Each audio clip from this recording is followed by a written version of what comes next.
What's up, YouTube? It is not 11 o'clock at night. I know you guys are shocked. I've been traveling a lot lately, so my video schedule has been erratic. It is 4 o'clock Eastern time. Let's get this Bitcoin video out there. So we need to talk about the key resistance, what's next, right? We called this pump. It took days to develop, and it finally developed. We got the pump. Where is our key resistance? Our key resistance, no surprise to you loyal followers who watch these videos, the 233 on the daily, married to the 1 fib, a 100% retracement from the previous wave. This is the key resistance that we need to pay attention to. Not interested in this mid-range stuff. I want to see it pump up here and test this because this is going to tell us a lot about the health and welfare of Bitcoin. If we flip it and move up to the golden ratio 1618 at 50K 215, that's what we need to see. I have a pop quiz question for you guys. If you didn't see my earlier video I put out there earlier today of the pro trades on the other markets and commodities, check that video out. But my question is, do you guys think, because Bitcoin was marketed as digital gold, do you view Bitcoin as digital gold, a store of value, or do you view it as a digital tech stock?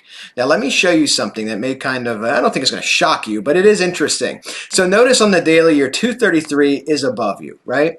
Let's go ahead and look at the Russell. The red-headed stepchild of indexes, okay? The Russell, just like Bitcoin on the daily, has a death cross, a 55 and 233. Notice the 233 is above the Russell as well. Let's go ahead and look at the NASDAQ. The NASDAQ, the 233, is above price as well. We don't have a death cross yet. However, if price does hang out below the 233 long enough, this 55 will descend and you will have a death cross. And again, why is that significant?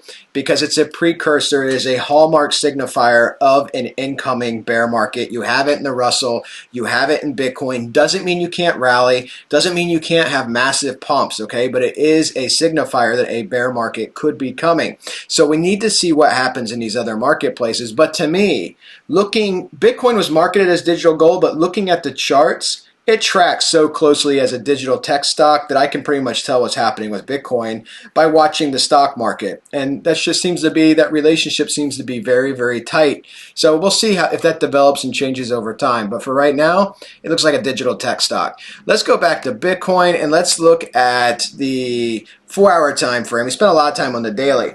So the 4-hour time frame, I went ahead and put a curve underneath here. You have this nice cut pattern, right? And when you look at this, if we throw a trend line across the top, so Eilers called this a saucer and plate pattern.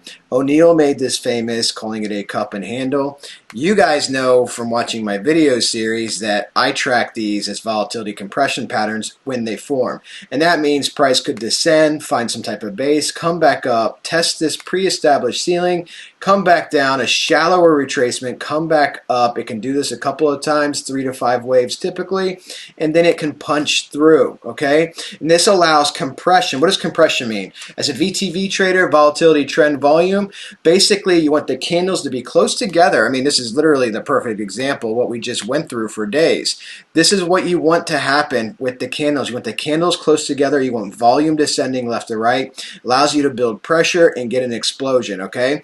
We could end up tracking to the same pattern here. Let's see if this happens. Let me check out the ATR.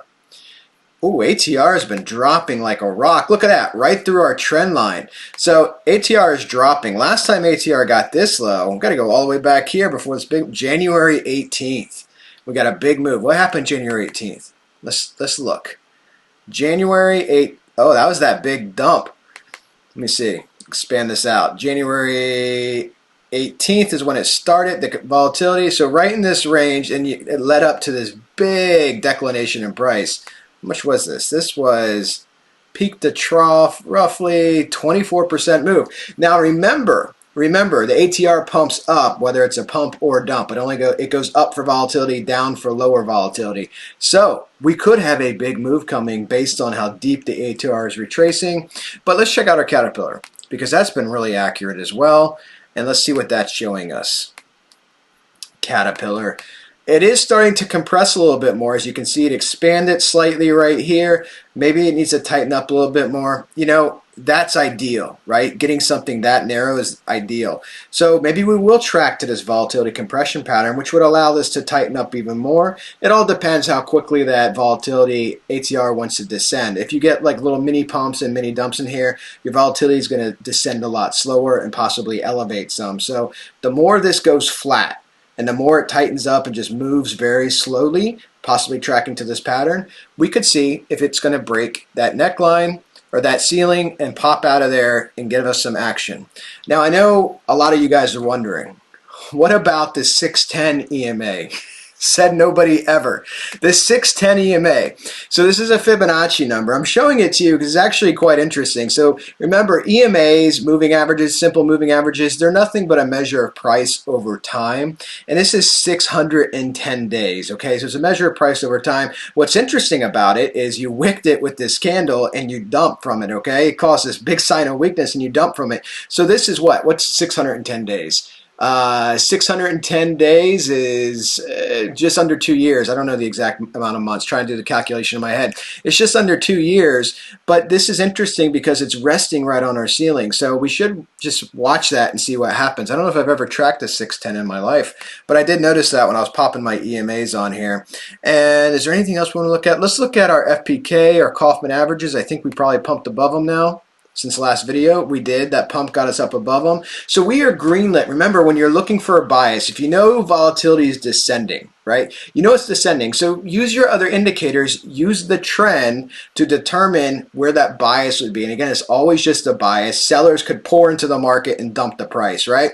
But the bias right now for a move is once again to the upside. Your indicators are green. Your volatility indicators are green. Your micro trend, which is your current trend, is definitely an uptrend. Okay, your macro trend's been down. Your micro trend is up. So just pay attention to that stuff, guys. And please do check out our Discord link. It's in the video description, as well as BITGET. If you don't want to join us and trade with us and get some education on our trading techniques and our trade signals, then definitely check out BITGET. It helps support us, and you will be entered in all the private tournaments. We had 4 winners last month, win $500 each, and you get all the bonuses and everything associated with our link. On top of that, it's just a fantastic platform. You trade anonymously. So check that out. All right, guys, another video coming tomorrow. Have a great evening, everybody. Talk soon.